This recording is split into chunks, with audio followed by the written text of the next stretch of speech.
My phone, I don't know, it just like cut off there for a second, but um, I would definitely do at least 6 months at home doing your exchanges, and then maybe venture out to a friend's or something. And, I mean, I just would hate to encourage you to do something that you're not ready to do right away, because it is a lot different. Even, like at home, my bag hangs over here. Sometimes at hotels, or um, even in the car, it's hanging back there. I have to reach out and back and feel any type of difference, because here it's almost robotic, because everything's set up the same, everything looks the same, everything's where it needs to be. God knows what could happen. I've gotten to hotel rooms before and been like, shoot, I don't know. I didn't bring extra clamps. That was super fun. But, and you figure it out and you work it out. And typically, the worst case I think that ever happened was I forgot to take drain bags. So I did straight exchanges, um, which worked out fine. And then I ended up going home a couple hours earlier from my mom's house than I had planned. So that wasn't a big deal. But the other time was when I didn't take heparin. So I've learned to always take heparin, because one time I drained at my parents' house and I drained like 12. 12 is bad. That means either something way wrong is going on, because remember, we put 2,000 milliliters in, so to drain out just 12, that means either my body was so super dehydrated that it's like sucking up my dialysis, or I've got a super bad case of fibrin, which was the case. So I remember now to take my heparin always, and take my emergency pills in case I ever contaminate myself. I have to get those pills in. Another thing was like, but the reality is like, we can't fall into water, especially a lake or a creek or a pool. Like, we're not allowed to do that. Taking a shower is risky enough, because a shower is clean water. And again, I buy the filter from Home Depot that you put on your shower head, to help also keep the bacteria away. But just because the water's there doesn't mean there's not bacteria. Bacteria lives in everything. So it's always important that you just take care of yourself. And I could have fallen in the water if I was dum dum, but I always have to remember that, because you kind of feel like after a while, I think maybe, I don't know what, I'm at 10 months going on 11 months of this. It's not like you're indestructible, but you definitely start to maybe skip on some things, or get it lax. You get lax on a couple things, or you've learned really good how to play with the times, so that gives you a freedom. And then yesterday I was like, man, it'd be so cold to fall in the water. And then I was like, oh my gosh, I would be in really big trouble if I fell in the water because of my port, not because it's cold. I mean, yes, that too, but seriously? Like, my first thought wasn't, bacteria and lake crap in my port, in my body. It was like, oh, I would freeze to death in the water. But anyways, it's not to freak you out, but it is definitely something to take in consideration. You have to decide it for yourself. What is your quality of life? What do you feel is safe for you to do? And it may not be, you may never want to do an exchange anyplace else but what you have structurally designed for your home. My home too is just me for the most part, like almost all day. Then I have times where I have Ben every other week, but again, he has school. So in the summer it's a little different, but he's a quiet kid, and he's an introvert, so he doesn't like to go outside. I mean, he does, but he doesn't go out and hang out with friends. He just does his own little thing with rocks and YouTube and stuff like that. So, and then, Donnie comes back and forth. And so he's also working all day. So it's not like I don't have a full family, with little kids and runny noses and, bruised knees and playing in and out and going in and out of house. I just don't have that environment.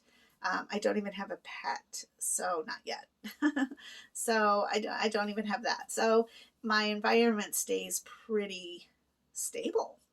I don't have to excessively clean much. So that's an advantage that I have that maybe other people just wouldn't have, you know, because it's just really just me. So, um, you know, for me, venturing out and doing this is good. In fact, I started to leave my bedroom door open, which is a no-no because you need to be, you know, a sterile environment, which I still do. I do that a lot, especially like when my niece and nephews come over or anybody else is in the house, I'll do that. But when it's just me, I'll leave it open because I found that just closing my door when it's just me put me mentally in a bit of a depression because it was like I was totally cutting myself off from the rest of the world. And even though technically I'm not, and technically I was just saving my life, it still felt very closed off, very shut, very almost punished. So any amount of maybe a little bit of leeway that you can do that will just help brighten up your time. Like I would go crazy if I didn't have Roku. You know, I Netflix and YouTube and stream and Hulu and Disney, all of it. And I have different things that I watch for my different exchanges so that I keep my mind active and I keep learning and keep growing and evolving and stuff, because you can definitely get into a slump because we sit in our chair and we have to pull ourselves away from whatever activity is going on. So again, because I'm probably an extrovert and it's just my personality, how I was born, I can't be away from action or life or too much of anything because it's just not who I am. So to go on PD dialysis is so wonderful because I can still go and do, but also I still have to maintain to be sterile. I still have to have a clean environment. I still have to have no air on. I still have to have doors shut. I still have to have those times where I really have to focus in and not interact with people while I'm doing my dialysis. So there's that. That answers your question. Again, I don't, this is a choice that I make. And so Beth has not said don't, but she hasn't said do. And my doctor and her both, wanted to converse, and we talked about, all the steps and, why we want to stay sterile and why I need to have no air and so forth and so on. And even like, okay, when I get into the car, I need to let the air settle before I start in on the exchange. So, and it's all really good reminders because, again, I don't want to have my port taken out because I was on some dumb fishing trip and I, did something dumb. So that's it, I guess. That's all my words for tonight. Okay. I'll talk to you guys later. Have a good night. Ugh, I look so bleh. All right. Have a good one. Bye. Hi, so I'm going to just record this really fast because, oh, hold on, I can get it from here. Sorry, I'm watching Orange is the New Black, which is one of my favorite shows in the whole world, but if I have it on in the background, then YouTube always pulls it for copyright, blah, blah, blahs. Anyways, this is my bag that I'm draining, and I've been draining now for almost 20 minutes, and look how little it is. This is a previous bag here, but this bag here is like, that's it. That tells me that there's probably fibrin happening or something. I don't know. I don't know why it's doing that. It's so little. So here's the flangeable. I don't see anything in here. This is so annoying. And I've already hooked up my other bag. So I think I'm going to have to balance it on my lap someplace or maybe on my cart and do a dose of heparin. I think I have some heparin in here. Oh, yes, I do. Thank God. I usually have it in the supply thing. That's interesting. It looks like it's half empty. Maybe that's just how it comes. I don't know. All right, so I'm going to have to do that because I really need to put heparin into this next bag, apparently, if that's the problem with it draining so slow. So annoying. Okay, I'll talk to you guys in a little bit. So I just have my Alcavis on here to disinfect that. I pulled the bag down, so now I have it there, and I have to time it for 2 minutes. So I'll flip that over. But after I wiggled this around, it kind of seemed to maybe open up. I don't know. This seems really thick compared to what it normally is. These are all things that just, again, you have to be like your own nurse. Hold on, I'm going to flip this again. There we go. You have to be like your own nurse when it comes to this, because you have to figure it out. Like, to call them, they're just going to say, well, what did you do? What are the steps you took? So it's easier if you just kind of troubleshoot. So I don't know. I don't know if that was, I don't know. I don't really see, I can't really tell in my camera. Okay, there. Oh yeah, like I can't see any fibrin. Although when I drained before, there was like, it looks like a booger. Fibrin always looks like a booger. So it looked like it was a booger inside, but it eventually went down. So maybe I just have, see, look, see how fast that is now? Yeah. Kind of crazy too, because I can look at it and be like, oh, I've been draining about 10 minutes or so, you know, and then just noticing right away, like, oh, it's not draining fast. So now it's caught up, which is really great. But I'm going to give it at least another 10 minutes to see if it will, just to give myself a lot of time to drain. Okay, so my time is up, and I'm going to see if I can do this one-handed. Maybe not. Couldn't do the other side, but I can definitely do this side with one hand.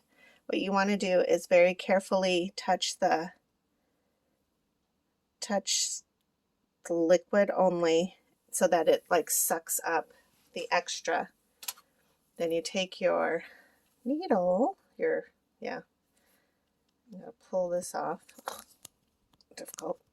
Oh, and I always give it an extra twist, because once in a while the needle part won't be attached right and it'll totally come off. And I don't think you're supposed to use it if it does that. So that's why I don't. So then you just insert it into the middle there. Boop. Just like that. You fill it up, and I'm not going to tell you what I fill it up to, because I don't know that everybody needs to fill it up to that. It's probably across the board, but I don't want to tell you to fill it up a certain amount. So in there you can see the needle, and it doesn't poke anything. You just shoot it all in there. All right, and that's it. And then it's basically like WD-40 for the body, for your fibrin and your port and your catheter and all of that. So then what I'll do is I'll shake this around, hang it back up, and then I'll be good to go to have this fill my body. It's going to be really cold. I tell you. Okay, so I'm almost done filling. I just wanted to show you. I don't think you can tell. I don't see, there might be a little bit of fibrin in here. But this bag here, you can see that there's this, but those are just bubbles. But a lot of times bubbles actually means fibrin. Fibrin, honestly, looks like boogers. I don't think you can tell in this camera. Or like a jellyfish. Yeah. It's more like a jellyfish, I should say that instead. Which you'll see it like floating around. Right now you can see like a lot of bubbles because I had flipped the bag over. They actually create this side here. The bottom part has a clear little window, and that's how you check to see whether you might have peritonitis, which would be really cloudy, or fibrin. You can see that in there. So it's kind of cool that they make it like that, and then the rest of the bag. I don't know why they don't make the whole bag just clear. Like, let me see it all. Because fibrin floats around. It's not like it just sticks to one little section. So, anyways, almost done draining, and then I will freeze to death in a moment. All right, talk to you guys later.